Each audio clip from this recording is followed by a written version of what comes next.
Բարի երեկո արգելի բարեկամներ, հարգանքներս ձեզ, շնորհակալություն եմ հայտնում ուշադրության համար, այսօր մենք ձեզ հետ քննարկելու ենք բավականին կարևոր ակտուալ թեմա, որը վերաբերում է Հայաստանի Հանրապետության զինված ուժերին եւ վերջին շրջանում ցավալիորեն զինված ուժերում արձանագրվող մի քանի ողբերգական դեպքերի, որոնք ավարտվել են մահվան ելքով, տարիների մասնագիտական աշխատանքը, գործունեությունը, զինված ուժերի բազմաթիվ զինծառայողների իրավունքների պաշտպանությամբ զբաղվելու, զինված ուժերի հիմնախնդիրներին մոտիկից ծանոթանալու իմ փորձից ելնելով, ես որոշակիորեն նաև ակադեմիական համատեքստում ինձ համար առաջին հերթին կուտակել եմ գիտելիքներ, նաև փորձառություն, որոնք փորձում եմ ժամանակի ընթացքում ըստ անհրաժեշտաբար կիրառել, օգտագործել զինված ուժերի, զինծառայողների իրավունքների պաշտպանության ոլորտում։ Ես էլ որպես Հայաստանի Հանրապետության շարքային քաղաքացի բավականին բուռն եմ արձագանքում զինված ուժերում մահվան ելքերով որևէ իրադարձությանը։ Այսօր առավոտյան էլ մենք լսեցինք հերթական բոթը, որ զինծառայցի կողմից արձակված կրակոցից սպանվել է Հայաստանի Հանրապետության զինված ուժերի ենթադրաբար պարտադիր ժամկետային զինծառայող եւ իմ պարտքս համարում այսօր ձեզ հետ կիսվել մի տեղեկությամբ, որի մասին ես դեռևս հրապարակել եմ 2000 թվականի փետրվարի 19-ին, երբ դեռևս այն ժամանակ Արցախյան աղետալի պատերազմը չէր սկսվել, երբ դեռևս մեր պետությունը, մեր զինված ուժերը բոլորովին այլ իրավիճակում էր, այլ իրադրություններ եւ ըստ էության, բայց սակայն 2020 թվականի փետրվար ամսին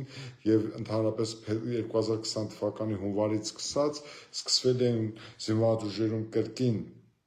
մահվան ելքերով դեպքեր էին արձանագրվում եւ ես իմ պարտքս համարեցի հրապարակայնորեն մի տեղեկատվություն հրապարակել, որ փակ նամակ եմ ուղարկել վարչապետ Նիկոլ Փաշինյանին զինված ուժերում տեղի ունեցող մահվան ելքերով դեպքերի հնարավոր պատճառների, զինված ուժերում տիրող բարքերի, ոչ ֆորմալ ինստիտուտների, հանցավոր բարքերի, այսպես ասած ոչ կանոնադրական հարաբերությունների հաղթահարմանը միտված։ Հաշվի առնելով ստեղծված իրավիճակը, նկատի ունենալով, որ Հայաստանի Հանրապետության զինված ուժերում վերջին շրջանում իսկապես տեղի են ունենում ողբերգական իրադարձություններ, սիրելի բարեկամներ, ես հարկ եմ համարում հենց այսօր հրապարակել այդ նամակի որոշ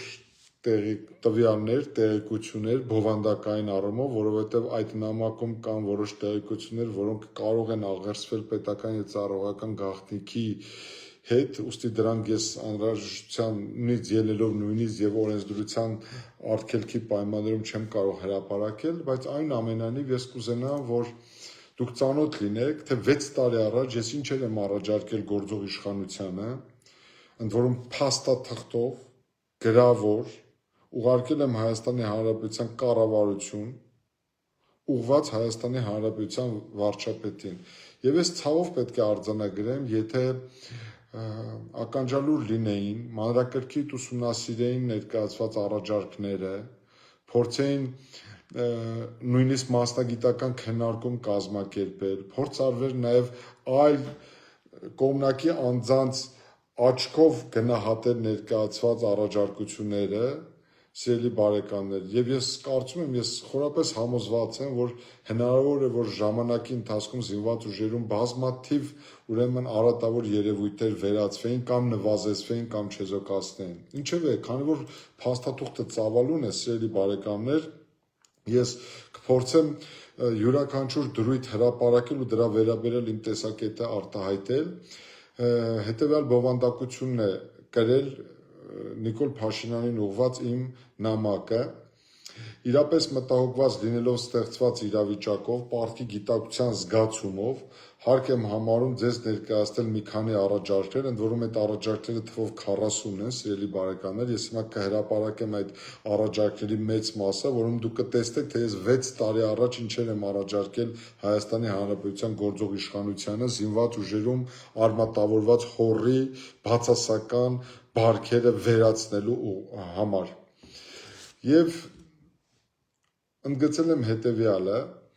կարծում եմ, որ հնարավոր կլինի որոշակիորեն բարձրացնել զինված ուժերի նկատմամբ հասարակության վստահության մակարդակը, նպաստել զորքերի բարոյակոբանական մթնոլորտի առողջացմանը, կանխել ոչ ֆորմալ ինստիտուտների տարածումն ու հանցավոր բարքերի արմատավորումը։ Ինչևէ, անցնենք առաջ, հարգելի բարեկամներ, իմ փակ նամակը ուղղված Հայաստանի Հանրապետության վարչապետին ենթավերնագրեր է գրել եւ առաջին վերնագիրը ունի հետեւյալ անվանումը զինված ուժերի հետագա զարգացման ուղղված մի քանի առաջարկներ, սրանք թվով 40 են այս առաջարկները եւ ես հիմա հրապարակեմ հերթով այդ առաջարկները, որպեսզի դուք տեսնեք, թե 6 տարի առաջ 2020 թվականի փետրվարին ես ինչ առաջարկներ եմ ներկայացրել։ Զինված ուժերում գոյություն ունեցող խորքային բնույթ կրող խնդիրների լուծումը կարող է տրվել միայն համալիր փոփոխությունների իրականացման արդյունքում։ Այդ խնդիրների շրջանակը գրեթե հայտնի է եւ ունի առանցքային մի քանի ուղղվածություն։ Առաջին, բանակում դեռևս ամբողջությամբ հաղթահարված չէ անպատժելիության մթնոլորտը եւ ՀՀ օրենսդրությունը կիրառվում է ընտրովիաբար եւ հայեցողական մակարդակով։ Ցավով պետք է արձանագրենք, սիրելի բարեկամներ, որ շատ բան չի փոխվել։ 6 տարի առաջ էլ նույն ընտրովիություններ կիրառվում, հիմա էլ շատ դեպքերում կրկին մենք նույն հորի բարքերի հետ ականատես ենք։ Երկրորդ, իրականացվում է սխալ կադրային քաղաքականություն, բազմաթիվ ունակ սպաներ տարիներ շարունակ դուրս են մնում ուշադրության կենտրոնից, առաջխաղացման ցուցակներից եւ շարունակում են մնալ ստվերում։ Ես այս կետի կապակցությամբ ես հիմա էլ ուզում եմ բարձրաձայն արտահայտել, սիրելի բարեկամներ, որ Հայաստանի Հանրապետության զինված ուժերի աքիլեսաշան գարշապարը սխալ կադրային քաղաքականությունն է։ Մենք չունենք, այդպես էլ այս տարիների ընթացքում ցավոք սրտի չկարողացանք ձևավորել ինտելեկտուալ սպայական վերնախավ։ Ես ձեզ հավաստիացնում եմ, սպայական վերնախավի կայացումամբ է պայմանավորված բացառապես մեր զինված ուժերի զարգացումը եւ հենց այստեղ սպաների ոչ պրոֆեսիոնալ եւ ճիշտ կադրային քաղաքականության բացակայության պատճառն է, որ մենք գործ ունենք այսպիսի ողբերգական դեպքերի։ Երրորդ, վտանգված է զինծառայողների կյանքի իրավունքը։ Ամբողջությամբ չեն գործում զինված ուժերի ներքին ծառայության կանոնագիրքը հաստատելու մասին Հայաստանի Հանրապետության օրենքի, ինչպես նաև Հայաստանի Հանրապետության զինված ուժերի կարգապահական կանոնակարգ օրենքի դրույթների պահանջները։ Հայաստանի Հանրապետության օրենսդրությամբ սահմանված բողոքարկման ինստիտուտը չի կայացել եւ չի կայանում զինված ուժերում։ Այս մասին ես նշել եմ դեռևս վարչապետին, դիմել եմ, ուղարկել եմ փակ նամակով 2020 թվականին։ Չորրորդ, իսպառ բացակայում է մարդու որպես բարձրագույն արժեքի նկատմամբ սրտացավություն ու հարգանքը։ Հինգերորդ, զինված ուժերը դեռևս ամբողջությամբ ձերբազատված չեն կոռուպցիայից։ Ես հիմա էլ նույն պնդումները անում եմ, իդեպ սիրելի բարեկամներ։ 6-րդ, զինված ուժերում հովանավորչությունը, սոցիալական անարդարությունը խարխլում է կանոնադրական հարաբերություններն ու բանակի հիմքերը, սպաների եւ զինվորների միջև, խնդրում եմ ուշադրություն, սպաների եւ զինվորների միջև գերիշխում է վստահության ճգնաժամը։ 7-րդ, բանակը փակ համակարգ է, որտեղ գերիշխում են, ցավալիորեն գերիշխում են գողական եւ ոչ ֆորմալ բարքերը, կանոնադրական հարաբերությունները ստորադասված են չգրված ֆորմալ ինստիտուտներին ու անառողջ արժեքային համակարգին։ 8-րդ, հետաքննության եւ նախաքննություն իրականացնող մարմինները հրամանատարության հետ միասին կոծկում են հանցագործությունները եւ իրական հանցագործներին կամ լիարժեքորեն չեն բացահայտում անհրաժեշտ պրոֆեսիոնալ ունակությունների բացակայության կամ հանցավոր անփութության պատճառով։ Եվ 9-րդ, պաշտպանության նախարարության եւ զինված ուժերի ղեկավար կազմը լիարժեքորեն չեն տիրապետում իրավիճակին, բանակը ղեկավարվում է իներցիոն ուժով։ Ահա այս 9 ախտորոշումներն եմ ես ներկայացրել գործող իշխանության, գործադիր իշխանության ղեկավարին դեռևս 6.5 տարի առաջ փակ նամակի տեսքով։ Եվ ինչ եմ առաջարկել հանցավոր բարքերի վերացման ուղիների մասին։ Ես ինչ եմ առաջարկել։ Հիմա հրապարակում եմ իմ առաջարկները, սիրելի բարեկամներ, խնդրում եմ ձեզանից յուրաքանչյուրը թող կարող է ինքը իրենով հետևությունների գա եւ համապատասխան եզրակացություններ անել։ Տարիների մասնագիտական աշխատանքն ինձ բերել է այն համոզմանը, որ զինված ուժերում հանցագործությունների ճնշող մեծամասնության պատճառը ոչ ֆորմալ ինստիտուտների գերիշխումն է։ Այդ հանցագործությունների հիմքում հիմնականում առկա են դեռևս գոյություն ունեցող այն հանցավոր արժեքները, որոնք ցավալիորեն հասարակությունից ներթափանցել են բանակ։ Զինված ուժերում հանցավոր աշխարհի բարքերի ներթափանցումը չափազանց բացասական երևույթ է, որոնք անմիջապես սպառնալիք են ստեղծում զինված ուժերի մարտունակությանը։ Այդ արժեքների գործունեության արդյունքում անխուսափելիորեն խաթարվում է օրինականության սկզբունքը, զինված ուժերի կանոնագրքերը, հեղինակազրկվում է սոցիալական արդարության գաղափարը,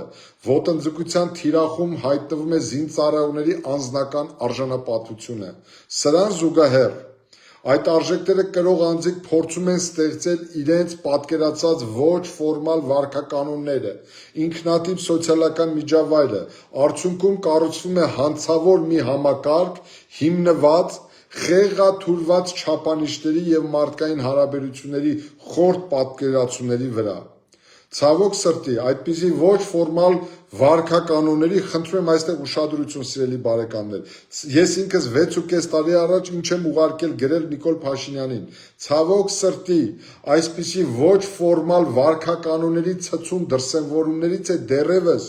գոյություն ունեցող այն հակականոնադրական, ես կասեի հակամարտկային վարքագիծը,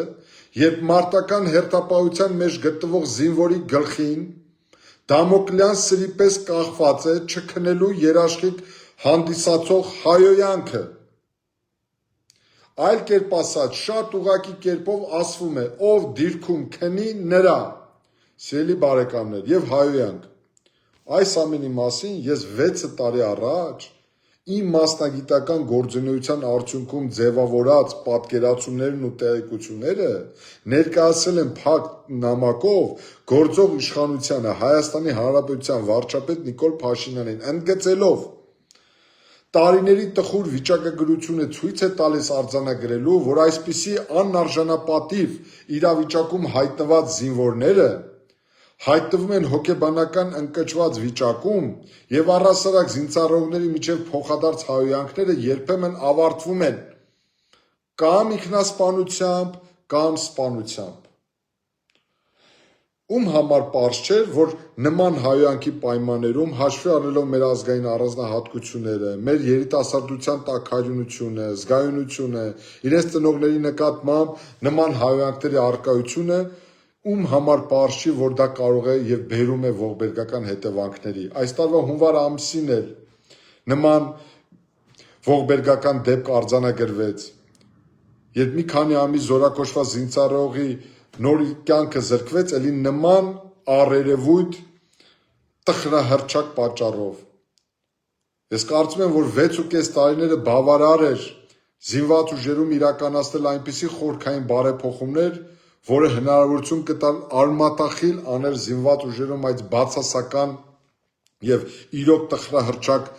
ճակերտավոր ավանդույթը։ Եվ ես նշել եմ իմ գրությամբ, գտնում եմ, որ բանակից ընդհանրապես պետք է արմատախիլ արվի ծեծն ու հայոյանքը, որևէ զինծառայող, անկախ իր պաշտոնից ու կոչումից, շարքայինից մինչև գեներալ չպետք է ենթարկվի որևէ նվաստացման։ Եվ հիմա էլ օգտվելով առիթից ես պարզապես խնդրում եմ զինված ուժերի հազարավոր սպաների եւ զինծառայողների, հարգելի բարեկամներ, հարազատներ, ընկերներ, եղբայրներ, խնդրում եմ ուղղակի վերացրեք զինված ուժերից ծեծն ու հայոյանքը եւ բազմաթիվ հանցագործություններ կվերանան։ Այն սպան, ով հայոյեց եւ նվաստացեց որևէ զինվորի, սիրելի բարեկամներ, նա կորած անձնավորությունը եւ պետք է շատ արագ ուղղակիորեն լիկվիդացվի զինված ուժերից եւ ճիշտ հակառակը, այն զինվորը, այն ենթական, ով կհամարձակվի, ով կհանդգնի վիրավորել իր վերադասին կամ չենթարկվել իր վերադասին, ով փորձ արեց սահմանել սեփական խաղի կանոնները, որոնք դուրս են բանակային կանոնագրքերի սահմաններից, նույնպես պետք է մեկուսացվի։ Անհրաժեշտ է հասնել նրան, որ սպան բանակում իրական հեղինակություն վայելի։ Ես անկեղծ եմ ասում, բանակի կորիզը, հիմքը, առանցքը, ողնաշարը սպան է, եւ այդ սպան պետք է բանակում հեղինակություն վայելի։ Մեկ ուժեղ գնդի զորամասի հրամանատարը կարող է իսկական բեկում առաջացնել զինված ուժերում եւ կարգ ու կանոն հաստատել զինված ուժերում։ Անհրաժեշտ է, ես որևէ կասկած չունեմ, սիրելի բարեկամներ, որ այսպես կոչված չակերտավոր հեղինակությունները, ցավոք եմ ասում, այդպես կոչված հեղինակությունները պետք է չեզոքացվեն, հանցավոր մտայնությամբ ու արժեքներով առաջնորդվող զինծառայողների հետ պետք է տարվի խիստ, շատ խիստ ու հետևողական աշխատանք այդ մտայնությունը, այդ հանցավոր մտայնությունը զինված ուժերից ուղղակիորեն վերացնելու համար։ Զինված ուժերի ղեկավարումը, սիրելի բարեկամներ, բացառապես պետք է իրականացվի ֆորմալ ինստիտուտների, ասել է թե զինվորական կանոնագրքի ոգուն եւ տարին համապատասխան առանց որևէ բացառության։ Ես սա ուղարկել եմ այս առաջարկությունները, հիմա հրապարակել եմ Նիկոլ Փաշինյանին։ Զինված ուժերում պետք է իսպառ վերածվի անպատժելիությունը, պետք է հստակ գործի խրախուսման համակարգը։ Ստվերում մնացած եւ անհրաժեշտ կարողություններ ունեցող սպաները պետք է գնահատվեն։ Կյանքը ցույց է տալիս, որ բազմաթիվ ստվերում մնացած սպաներ կան, որոնք չեն գնահատվում, որոնք չեն առաջ խաղացվում, որոնք համարժեք ուրեմն կոչման չեն արժանանում եւ հիասթափված դուրս են գալիս զինված ուժերից։ Իսկ շատ անարժաններ այսօր զբաղեցնում են պատասխանատու պաշտոններ, սիրելի բարեկամներ։ Անհրաժեշտ է զրո հանդուրժողականության սկզբունք կիրառել, որդեգրել որևէ տեսակի հովանավորչության ու կոռուպցիոն դրսևորումների նկատմամբ։ Հարգելի բարեկամներ, բանակում այսպես կոչված լավ տղան պետք է լինի ամենակրթված, ամենաինտելեկտուալ եւ ամենախելացի զինվորն ու սպան։ Բանակը շատ զգայուն է եւ շատ ծանր է տանում խտրականությունը։ Սա պետքա բոլորի համար օղ լինի։ Խտրականությունը շատ ծանր է նստում բանակի վրա։ Զինվորների միջև խտրականության դրսևորումը հոգեբանական սթրես է ստեղծում մյուսների մոտ։ Այսքանը արձանագրելուց հետո, ներկայացնելուց հետո, սիրելի բարեկամներ, ես նշել եմ Նիկոլ Փաշինյանին ուղղված իմ նամակում փակ, ելնելով ստեղծված իրավիճակից առաջարկում եմ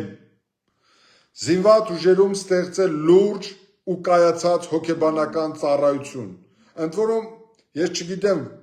այս իմ առաջարկներից հետո բանակում իրոք փորձ արվեց ստեղծել հոգեբանական ծառայություն, բայց արդյոք մենք կարող ենք այսօր խոսել կայացած հոգեբանական ծառայության մասին, արդյոք մենք կարող ենք խոսել այդ ծառայության արդյունավետության մասին, թե ոչ։ Երկրորդը, մինչև մարտական հերթապահության անցնելը հոգեբանական աշխատանք իրականացնել մարտական դիրքեր մեկնող զինծառայողների հետ, պարզելու համար նրանց հոգեբանական վիճակը, պատրաստվածությունը, հնարավոր ընկճված լինելու հանգամանքը, որևէ խնդիր ունենալու առկայությունը կամ դրա բացակայությունը։ Լավ, ես ուղղակի ապշում եմ, միթե հնարավոր չի մարտական հերթապահություն ընդգրկվելուց կամ մեկնելուց առաջ հատուկ բոլոր ամբողջ անձնակազմի հետ անհատապես տանել հոգեբանական աշխատանք, նույնիսկ օպերատիվ միջոցներով պարզել այդ անձնակազմի մոտ առկա խնդիրները, անձնական, կենցաղային, ընտանեկան, զինվորական ծառայության։ Ես կարծում եմ, որ այս խնդիրները այս ոչ մատների արանքով նայելու արդյունքում են այս ողբերգությունները ծնվում։ Երրորդ, ռազմաուսումնական հաստատությունները նոր ավարտած դասակի հրամանատարների հետ իրականացնել կոնկրետ մասնագիտական, հոգեբանական, ռազմամանկավարժական ադապտացիոն ուսումնական գործընթաց, իրենց ենթակա ստորաբաժանումները ղեկավարելու, հրամանատարական ձիրք ձեռք բերելու եւ շարքային կազմի հետ հաղորդակցման ճիշտ միջոցներ կիրառելու նպատակով։ Սիրելի բարեկամներ, ես կարծում եմ, սա ամենագլոբալ խնդիրներից մեկն է։ Մեր կրտսեր հրամանատարական կազմը զինված ուժերում կայացած չի։ Դասակի հրամանատարների այդ շերտը կայացած չի, նրանց եւ զինծառայողների միջև հարաբերությունները շատ դեպքերում ախպերական, ընկերական, տղայական հարաբերություններով է կառուցված, որը բերում է այսպիսի ողբերգությունների։ Եթե դասակի հրամանատարը, Վաշտի հրամանատարը իր տեղում եղավ, ես ձեզ հավաստիացնում եմ, զինծառայողների միջև հարաբերությունները շատ ավելի առողջ է լինելու, ըստ ստորադասությանը լինելու, ըստ ծառայողական բնույթի է լինելու։ Հաջորդը ուղղակի առաջարկել եմ գործող իշխանությանը ուղղակի կայացնել սերժանտական ինստիտուտը։ Սերժանտները պետք է կրեն իրենց վրա շարքային կազմի անմիջական ղեկավարման բեռը, հիմնված բացառապես զինվորական կանոնագրքերի և իրավանորմերի վրա։ Զինված ուժերի ղեկավարությունը պետք է հնարավոր ամեն ինչ անի քաջալերելու սերժանտական կազմին։ 5. Իսպառ վերացնել սոցիալական անարդարության մթնոլորտը, որևէ մեկի համար, որևէ մեկի բարեկամը, ծանոթը, ընկերոջ և գեներալի որդին կամ գեներալի ընկերոջ որդին չպետք է ունենա առավելություն որևէ զինվորի նկատմամբ, սիրելի բարեկամներ։ 6. Զինծառայողների խրախուսման համակարգում առավելագույնս ապահովել արդարության գաղափարը բացառելով որևէ խտրական մոտեցում։ 7.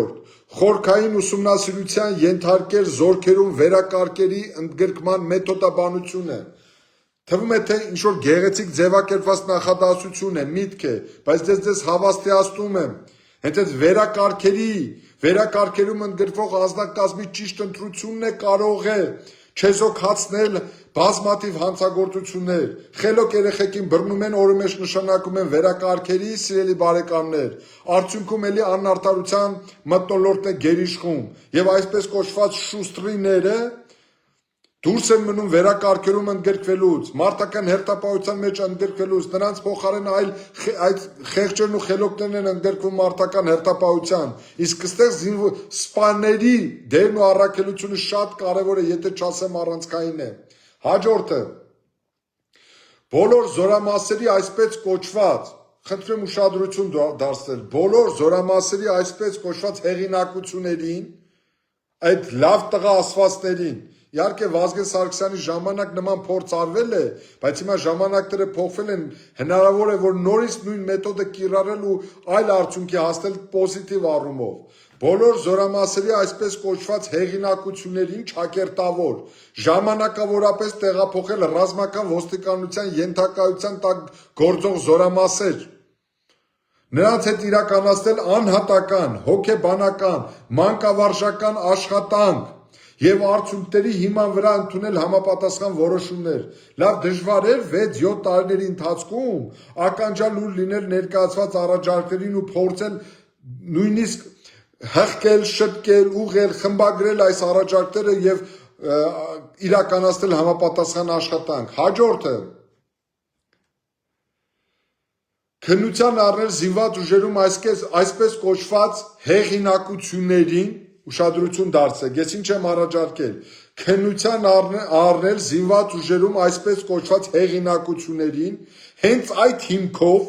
քրեական պատասխանատվության ենթարկելու նպատակով Հայաստանի Հանրապետության քրեական օրենսգրքում համապատասխան փոփոխություն և լրացում իրականացնելու հնարավորության հարցը, որովհետև ինչ է ստացվում, մի կիսագրագետ,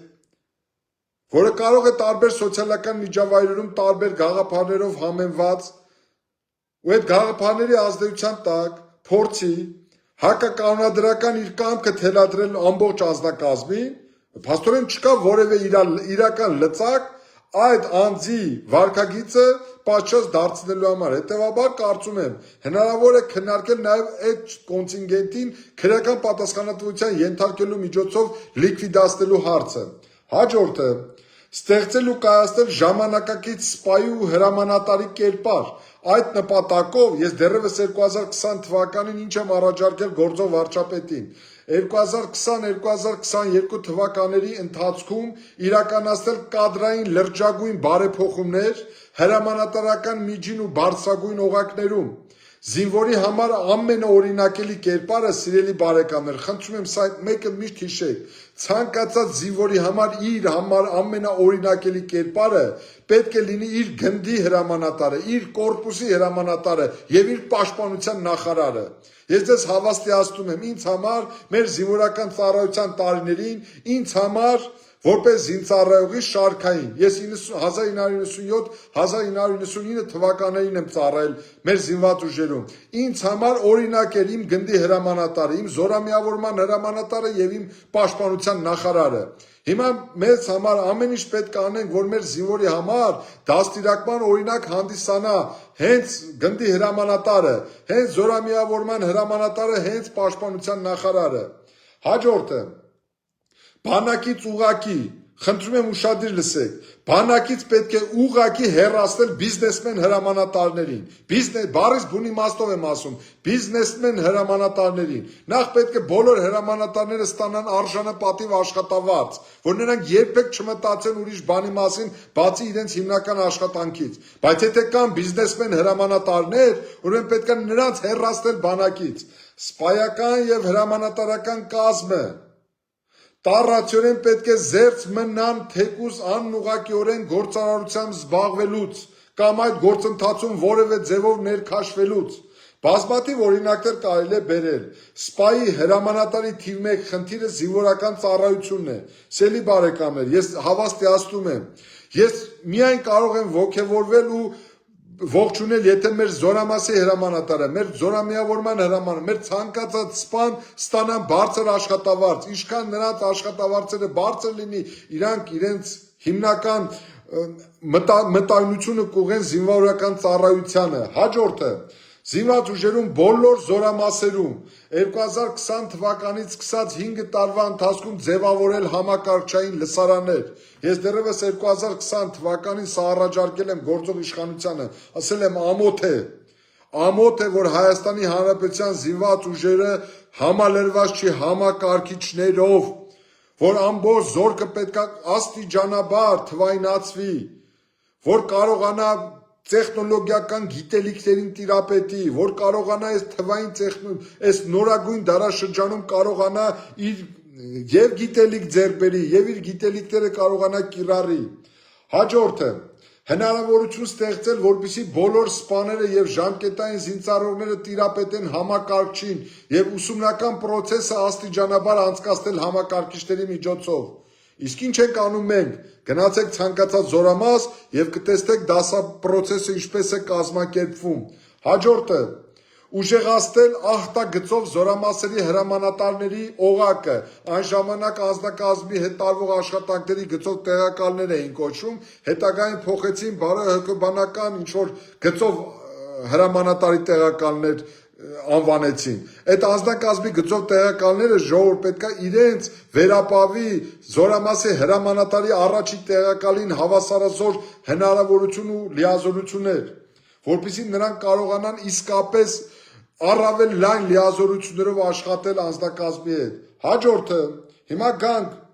բանակից մի պահ վերադառնանք քաղաքացիական հասարակություն։ Ես դեռևս 2020 թվականին այս փակնամակով առաջարկել եմ գործող իշխանությանը արմատապես վերանայել զորակոչային քաղաքականությունը, ազատականացնել զինապարտերի բժշկական փորձաքննության կարգը, իսպառ բացառել հիվանդ զինծառայողների զորակոչիկների զորակոչը զինված ուժեր։ Ես ձեզ հավաստիացնում եմ, հարգելի բարեկամներ, շատ մեր բանակը ավելի մարտունակ կլինի 3000-ով պակաս կոնտինգենտով, բայց առողջ լինի, քան մենք առողջական խնդիրներ ունեցող զորակոչիկներին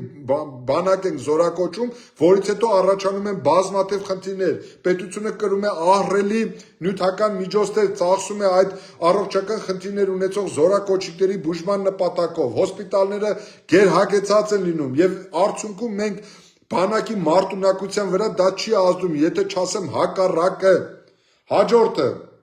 այստեղ ես ուշադրություն եմ դարձում եւ կրկին անգամ վերահաստատում եմ իմ առաջարկը։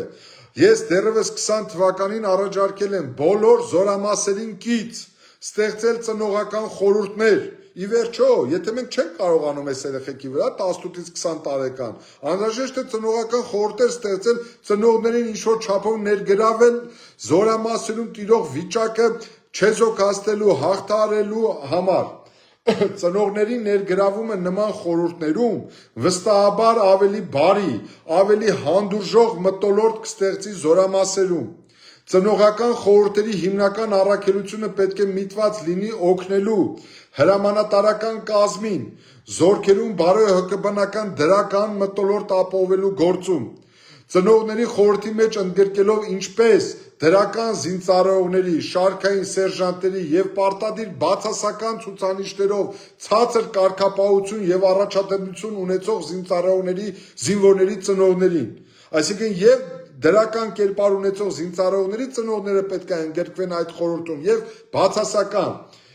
Քանզի շատ դեպքերում 18 տարի լրացած պատանիների մոտ ձևավորվում է անձնական ինքնապատասխանատվություն, իսկ շատ դեպքերում երեխաների մոտ ստեղծված խնդիրների համար պատասխանատու են հենց ծնողները։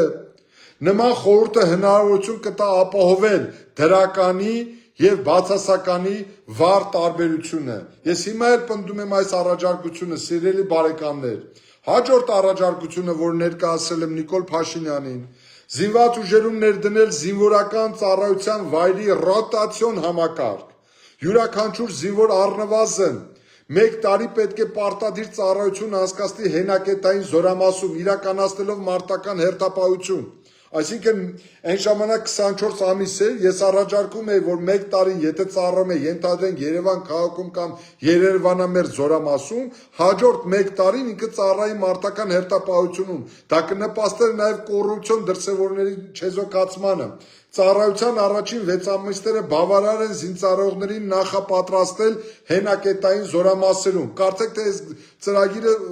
կյանքի են կոչել եւ հիմա առաջին 6 ամիսների ընթացքում մեր զորակոչիկները ծառայում են հենակետային զորամասերում։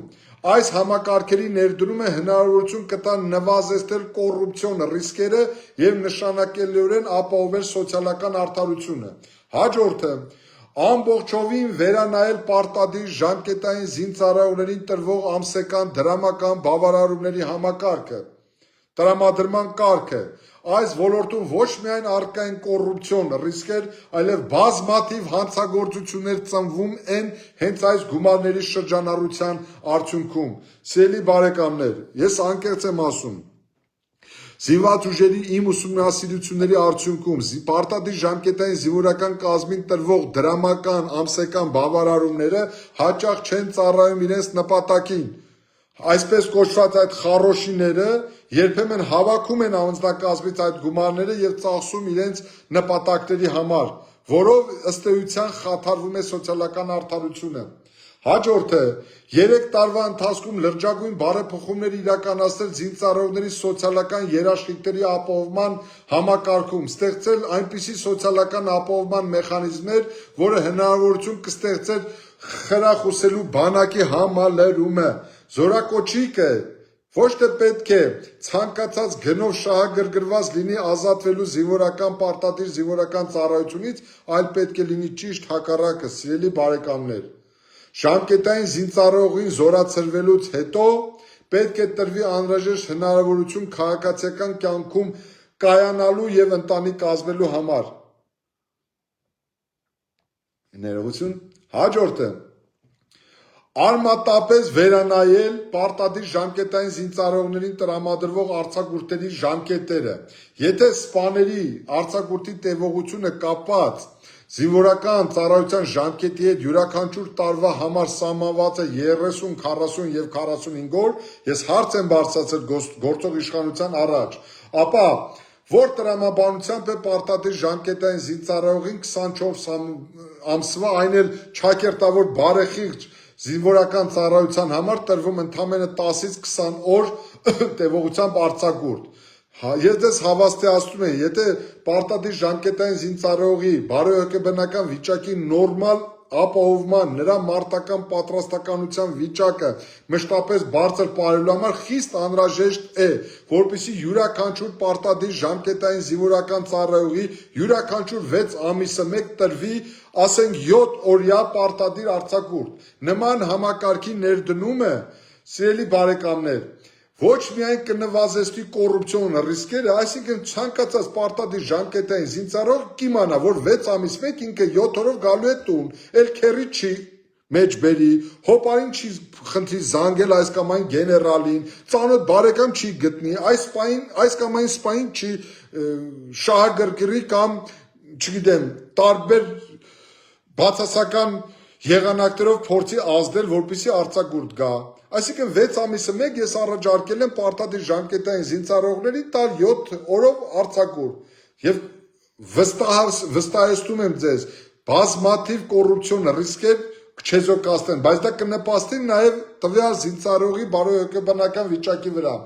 Նման համակարգի ներդրումը ոչ միայն կնվազեցնի կոռուպցիոն ռիսկերը զորքերում, այլև առավելագույնս կվերացնի ծնողների կախվածությունը հրամանատարների հայեցողական վերաբերմունքից եւ զինվորները հնարավորինս ապահովագրված կլինեն կամայական վերաբերմունքի դրսևորումներից։ Ես դեռևս 2020 թվականի փետրվարին, հարգելի բարեկամներ, Նիկոլ Փաշինյանին ուղղված իմ այս փակ նամակում 21-րդ կետում առաջարկել եմ վերաիմաստավորել հայ առաքելական եկեղեցու հոգևոր սպասավորների դերն ու առաքելությունը զինված ուժերում։ Ես հոգևորական չեմ եւ հոգևոր դաստիարակրթություն չեմ ստացել, բայց ես կարևորել եմ հոգևոր դասի ներկայությունը զինված ուժերում։ Բայց ոնց հասկացա, ընդհանրապես հոգևոր դասի ներկայությունը զինված ուժերում ընդհանրապես դադարեցվեց։ Հաջորդը նոր որակ ու բովանդակություն հաղորդել բանակ հասարակություն կապերին, ամբողջովին մշակել զինված ուժերի գործունեության վերաբերյալ, խնդրում եմ ուշադրություն, ամենակարևոր հարցերից մեկն եմ ես առաջարկել։ Զինված ուժերի գործունեության վերաբերյալ ես առաջարկել եմ մշակել քարոզչության եւ տեղեկատվության տրամադրման նոր համակարգ։ Այս տարիների ընթացքում այդպես էլ այդ զինուժից կամ չգիտեմ տարբեր հաղորդումներից բացի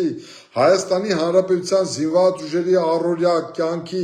զինվորի առօրյա գործունեության, սպաների կայացման, սպաների կենցաղի, նրանց ընտանիքների, նրանց դաստիարակության, չգիտեմ նրանց առօրյայի, մեր բանակի կերպարի վերաբերյալ այդպես էլ տեղեկատվական, ժամանակակից պահանջներին համահունչ քարոզչական համակարգ չձևավորվեց, այսպես էլ մեր բանակի մասին իրական, հողից սնված ֆիլմեր, վավերագրական, փաստական, ինչու՞ չէ նաև գեղարվեստական ֆիլմեր չձևավորվեցին, որով մեր զինվորները պետքա դաստիարակվեն ու դաստիարակվեն։ Հաջորդը պաշտպանություն, ինչ եմ առաջարկել։ Այստեղ մի երկու կետ կա, որ ես չէի ուզենա, դրանք որոշակորեն աղերսվում են, հարգելի բարեկամներ, աղերսվում են մեր պետական եւ ծառայական գաղտնիքի հետ, ես չէի ուզենա դրանց մասին խոսել։ Ինչ եմ առաջարկել պաշտպանության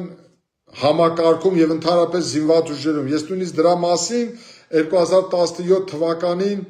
հրապարակել է գիտական հոդված ուսումնասիրելով Շվեյցարիայի, Գերմանիայի, եվրոպական տարբեր երկրների փորձերը, ես առաջարկել էի զինված ուժերում ներդնել ռազմական օմբուդսմենի ինստիտուտը։ Ես հիմա էլ մնում եմ այդ կարծիքին, որ Հայաստանի Հանրապետությունում անհրաժեշտ է ստեղծել զինված ուժերի ռազմական օմբուդսմենի ինստիտուտ։ Դա բավականին ծավալուն, սիրելի բարեկամներ, ակադեմիական մակարդակով հրապարակվող տեքստը ես չեմ ուզենա ձեզ ծանրաբեռնել, ես քիչ հետո այս տեքստը հնարավորության սահմաններում ամբողջությամբ հրապարակելու եմ եւ դուք կարող եք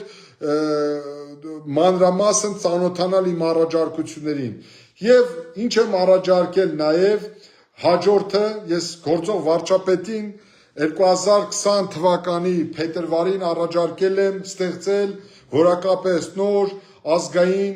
ռազմակրթական համակարգ, որում մանրամասն նշել եմ հետևյալը. ռազմական անվտանգության ապահովման ազգային երաշխիքը մարտունակ արդիական սպառազինությամբ զինված մարտական ու բարոյահոգեբանական բարձր պատրաստվածությամբ Հայաստանի Հանրապետության ինքնիշխանությունն ու տարածքային ամբողջականությունը պաշտպանելու ունակ ռազմական անվտանգության սպառնալիքների կանխման ու չեզոքացմանը պատրաստ զինված ուժերն են։ Գաղտնիք չէ, որ զինված ուժերի կորիզը կազմում են սպայական ու ենթասպայական կազմը, առանց ինտելեկտուալ եւ բարձր որակավորում ունեցող սպայական կազմի ապահովման հնարավոր չի լինի կայացնել մարտունակ եւ իր առջեւ դրված խնդիրները լուծելուն ունակ զինված ուժեր։ Զինված ուժերի 2018-2024 թվականների արդենականացման ծրագրի համաձայն նախատեսվում է Վազգեն Սարգսյանի անվան ռազմական համալսարանի հիմքի վրա ստեղծել արդիական ենթակառուցվածքներով եւ ուսումնական ծրագրերով համալրված մեկ միասնական ռազմական համալսարան։ Հարգելի բարեկամներ, ես այստեղ նշել եմ մեր դիմորդների քանակի վերաբերյալ, Ներողություն եմ խնդրում մեր դիմորդերի քանակի վերաբերյալ արդ երկրում սովորող դիմորդերի ըստ պետությունների թվականակի վերաբերյալ որոշակի տվյալներ ես ներողություն եմ խնդրում դրանք չեմ կարող այս պահին հրապարակել դրանք ամենայն հավանականությամբ դասված են պետական եւ ծառայական գաղտնի տեղեկությունների շարքին ներողություն եմ խնդրում բայց ես ձեզ հավաստիացնում եմ մանրակրկիտ ուսումնասիրության արդյունքում ես սա փակ նամակով ուղարկել եմ գործող վարչապետին կներեք ես սրանք չեմ հրապարակում եւ ընդգծել եմ հետեւյալը ընդգծել եմ դեռևս 2020 թվականի փետրվարի 20-ին որ այս համատեքստում տարածաշրջանում առկա հակամարտությունների ու կոնֆլիկտների բնույթը Հայաստանի պարտադրված պատերազմի մեջ ներքաշելու հավանականությունը Հայաստանի պաշտպանական ու ռազմավարական անվտանգության հուսալի ապահովման հանգամանքը ստիպում են ստեղծել այնպիսի ազգային ռազմակրթական համակարգ, որը կկրթի զինվորական այն վերնախավը, որը մի կողմից կդառնա զինված ուժերի միջուկը, ապահովելով նրա անշեղ ու բնականon զարգացումը, մյուս կողմից անհրաժեշտ պահին կդառնա այն լոկոմոտիվը, որը կլուծի Հայաստանի եւ հայ ժողովրդի ազգային խնդիրները, ապահովելով նրա անվտանգ ու հարատև գոյակցությունն իր ամբողջական հայրենիքում։ Սիրելի բարեկամներ, նույն փակ նամակում ես առաջարկել եմ ներդնել նաեւ երկու բանակի մոդելը, որը ես գիտական հոդված էի հրապարակել այդ մասին դեռևս 2017 թվականին, որում ես ընդգծել եմ այն գաղափարը, որ Հայաստանի Հանրապետությունում անհրաժեշտ է ստեղծել երկու բանակի մոդելով զինված ուժեր, դա առաջի բանակը գործող բանակն է, պարտադիր ժամկետային զինվորական ծառայությունը, որը աստիճանաբար պետք է խարսխել պրոֆեսիոնալ բանակով եւ աստիճանաբար մեր վերջնական նպատակը պետք է լինի պրոֆեսիոնալ բանակի անցմանը, եւ իսկ մյուս բանակը դա այսպես պատկերավոր ասած մեր պահեստազորային բանակն է, որը պետք է ժամանակ առ ժամանակ հզորացվի, մարտական պատրաստականության մակարդակը բարձրացվի եւ ձևավորվի իսկապես արդի պահանջներին համապատասխան մարտունակ պահեստազորային բանակ,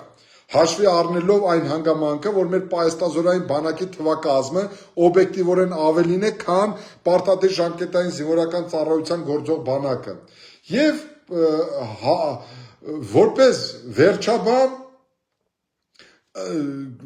գործող վարչապետին նշել է հետևյալը, որ հեռու եմ այն մտքից, որ ներկայացված առաջարկություններն անթերի են եւ չունեն հղկման, ուղղման եւ լրացման անհրաժեշտություն, բնականաբար ներկայացված առաջարկությունները ենթակա են փորձագիտական մշակման համալիր ուսումնասիրման, որի արդյունքում վստահ եմ, որ հնարավոր կլինի ձևավորել զինված ուժերի պահանջներին համահունչ ծրագրեր ու կյանքի կոչել։ Եվ վերջում բարի ծառայություն եմ ցանկանում զինված ուժերի ողջ անձնակազմին եւ խաղաղություն մեր երկրին։ Ահա, հարգելի բարեկամներ, ես դեռևս 6.5 տարի առաջ 2020 թվականի փետրվարի 19-ին այսպիսի փակ նամակ եմ ուղարկել գործող վարչապետին, իմ մտահոգություն ու տագնապը բարձրացնելով Հայաստանի Հանրապետության զինված ուժերում տիրող հոռի բարքերի, գողական բարքերի, հանցավոր բարքերի վերացմանը մասին եւ խնդրել եմ, առաջարկել եմ իմ կողմից վերը նշված առաջարկությունները, գաղափարները կյանքի կոչել, ակնկալելով, որ դրանք կնպաստեն մեր զինված ուժերում տիրող իմ նշած բարքերը վերացնելու համար։ Ես ամբողջությամբ վերահաստատում եմ սիրելի բարեկամների իմ առաջարկները։ Ես գտնում եմ, որ այդ առումով մենք 6.5 տարի կորցրել ենք։ Իհարկե զինված ուժերում ինչ-որ գործընթացներ տեղի են ունենում, զինված ուժերին հատկացվող գումարների ծավալները մեծացել է, մեր ռազմական բյուջեն ավելացել է, բայց գիտեք ինչ,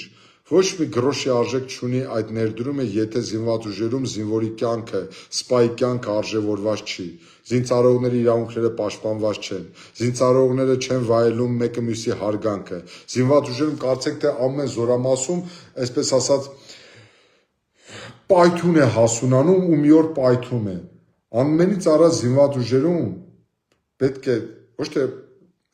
խորհրդարանում ուզում եք բարեկիրթ մթնոլորտ ձևավորեք իշխանություններով ու ընդդիմություններով, շատ լավ ձեր իրավունքն է, բայց այդ բարեկրթությունը լավ կլինի ձևավորեք նաև զինված ուժերում, սպաների միջև, զինծառայողների միջև, շարքայիններից միջև գեներալի միջև։ Ես դες հավաստիացնում եմ, մենք պարտավոր ենք ուղղակի ձևավորել մարտունակ բանակ, պրոֆեսիոնալ բանակ։ Ինձ համար յուրաքանչյուր զինվորի մահ անձնական ողբերգություն է։ Ես մահանում եմ յուրաքանչյուր զինվորի մահվան հետ, ամենայն անկեղծությամբ եմ ասում։ Ես դժվար է ճանաչել, շփվել, հոգեբանական առումով դժվար է այս առումով այդ իրավիճակին դիմանալ։ Ես ուղղակի խնդրում եմ պատասխանատու անձանց, բանակը ես երբեք չեմ դարձրել քաղաքական շարժման առարկա, բայց ես որպես քաղաքացի իմ տագնապն ու բողոքն եմ բարձրացնում, չի կարելի այսպես վերաբերել զինվորի կյանքի հետ, չի կարելի այսպես վերաբերել սպայի ճակատագրի հետ։ Ես պնդում եմ, բանակի կորիզը սպան է, եթե մենք չենք կարողացել այս ժամանակահատվածում ձևավորել էլիտար սպայական շերտ, մենք չենք կարողացել այս տարիների ընթացքում սպաներին ապահովել արժանապատիվ աշխատավարձով, լուծել նրանց կոմունալ կենցաղային հարցերը, մենք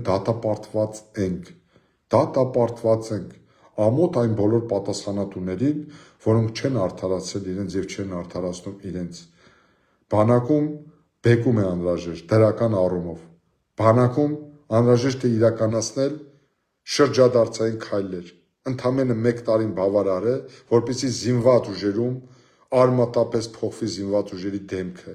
զինված ուժերի կառավարման փիլիսոփայությունը, զինված ուժերի ու անձնակազմի բարոյահակաբանական մակարդակը։ Հայ զինվորը պետք է կարողանա գիտակցել իր առաքելությունը ու դերն, նա վստահ պետք է լինի, նա ուժեղ պետք է լինի։ Հայոց բանակի հրամանատարը պետք է արժանապատիվ լինի, պետք է վստահ լինի, պետք է ուժեղ լինի։ Ամփոփելով այսօրվա իմ խոսքը, ես ցավակցում եմ Հայաստանի Հանրապետության զինված ուժերում իրենց զինվորական պարտքը կատարելիս կամ զինվորական ծառայության ընթացքում զոհված մեր հազարավոր զինծառայողների ընտանիքներին, խոնարհում ես մեր բոլոր զոհվածների լուսավոր հիշատակի առաջ, ծնկաչոք եմ լինում մեր եռաբլուրի առաջ, մեր բոլոր այն զինծառայողների շիրիմների առաջ, որոնք ամփոփված են Հայաստանի ամբողջ տարածքում։ Թող լինի վերջի զոհը, սիրելի բարեկամներ, բայց մեզանից էլ շատ բան կախված կա։ Մենք պետք է կարողանանք օգնենք բանակին, ուղղակիորեն օգնենք մեր կարողություններով, չչարախնդանք, սա մեծագույն աղետ է, զինվորի մահը մեծագույն աղետով ողբերգություն է, չչարախնդանք, կարողանանք օգնել մեզանից յուրաքանչյուրը իր տեղում, իր դիրքում, այս արատավոր, այս հորի բարքերը վերացնելու համար։ Ես ամաչում եմ, որ 18-20 տարեկան երեխաները, զինծառայողները իրար հայոյում են, ասում են ով քնի կամ ով չքնի։ Չի կարելի, տղեկ ջան, ձեր ցավը տանեմ, չի կարելի հայոյել իրար։ Չի կարելի։ Ծնողները մեր ազգային առանձնահատկություններով պայմանավորված ծնողները մեզ համար սրբություն են։ Չի կարելի ծնող հայոյել, չի կարելի ու վերջ։ Ես խնդրում եմ իմ այս տեսանյութը տարածեք հնարավորինս շատ, սիրելի բարեկամներ, թող հասնի բոլոր զինծառայողներին, թող հասնի բոլոր հրամանատարներին։ Ես ինքս պատրաստ եմ իմ հնարավորությունների սահմաններում ցանկացած զինծառայողների հետ հանդիպելուց խոսել այս մասին, քարոզել, խրատել, դաս տալ, չգիտեմ ինչ անել։ Ժողովուրդ ջան, ես հավաստիացնում եմ ձեզանից յուրաքանչյուրը այսօր զինվորի մահվան բոդ լսելով ինքը մահանում է։ Եթե ինքը իհարկե սրիկա չի։ Ես կարծում եմ ցանկացած գիտակից մարդ մեռնում է, երբ լսում է զինվորի մահվան մասին։ Հետևաբար իմ խնդրանքս, եկեք փրկենք մեր բանակը, այս չարիքից փրկենք մեր բանակը։ Ես անկեղծ եմ ասում, ինձ համար ոչ մի այստեղ իշխանություն, ընդդիմություն, քաղաքական համակրանք, քաղաքական հակակրանք գոյություն չունի։ Ես խնդրում եմ, ես նաև որպես զինվորի ծնող իմ տղաս էլ այսօր համապատասխան զինվորական պատրաստություն է անցնում ու պետքա զորակոչվի շուտով զինված ուժեր։ Ես խնդրում եմ ձեզ, եկեք ամեն ինչ մեզնից սկսենք, ամեն մեկը իր տեղում, իր դերում, եթե փորձի օգտակար լինել մեր բանակին, փորձի որևէ չարիք չեզոքացնի, ես կարծում եմ կշահենք բոլորս, կհաղթենք բոլորս, կնպաստենք մեր երեխաների անվտանգության ապահովմանը։ Հարգանքներս ձեզ, շնորհակալություն ուշադրության համար, Հնարավորության դեպքում խնդրում եմ տարածեք այս տեսանյութը, բարին են ձեզ, առաջիկայում հնարավորություն կլինի ելիքը հանդիպենք այս ձևաչափով տարբեր այլ առիթներով, հարգանքներս ձեզ, լավ եղեք, բարի գիշեր ձեզ, խաղաղություն մեր երկրին եւ